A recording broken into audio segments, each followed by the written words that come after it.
Oui, notamment c'est à Cuba. Donc en mois de mars-avril 1953, que j'avais donc été pendant les vacances de l'université à La Havane, c'était le congrès pour le 25e anniversaire de l'Action catholique.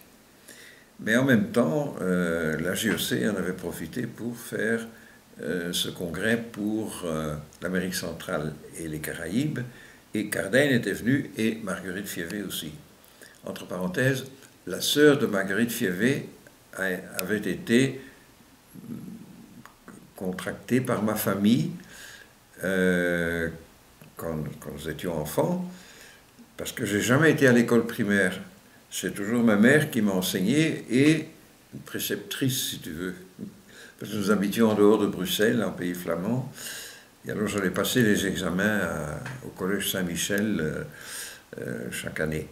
Et donc, elle a été, la sœur de Marguerite, a été pendant plusieurs années dans la famille, quoi.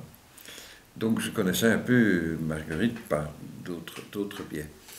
Mais donc elle était aussi donc, à La Havane. Alors, à La Havane, on a eu donc les réunions. Puis un jour, on a dû rester tous à la maison. Moi, j'habitais au collège, je crois que Cardin aussi, le collège de Belém, là où Fidel Castro avait étudié, chez les jésuites.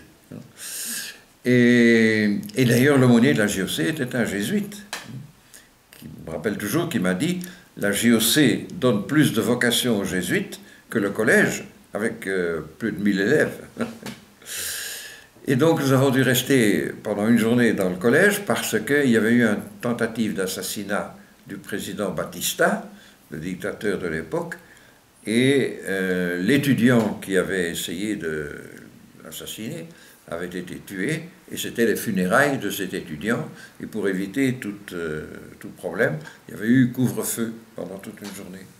Donc les programmes avaient dû être interrompus. Mais un jour, pendant une semaine, un jour, je vais voir Cardin, qui, ah non, il habitait chez l'évêque, chez l'archevêque, qui était Arteaga et Bettencourt, le cardinal. Et donc, il me donne rendez-vous à l'archevêché. Et je viens, et puis je me perds dans l'archevêché, et à un moment, je tombe sur une petite salle qui était une salle de coiffure, de coiffeur, tu vois, avec les derniers instruments pour les fauteuils, les lumières, etc., etc. Bon, j'étais déjà assez étonné de voir le luxe dans lequel ces gens vivaient, quoi. Alors que la misère était très grande, et là je l'avais côtoyé avec les gens de la JOC. Et alors j'arrive chez Cardin, et Cardin était fulminé. Il disait, regardez comment ces gens vivent ici, ces évêques. Et il dit, ils ne savent pas ce qui leur attend. Ils ne savent pas ce qui leur attend. Et il réagissait très fort du niveau de vie, quoi, de ces évêques qui étaient des princes de l'Église. Et bon, ben oui, il y a eu la révolution cubaine. Hein. Ça, je me rappellerai toujours. Oui.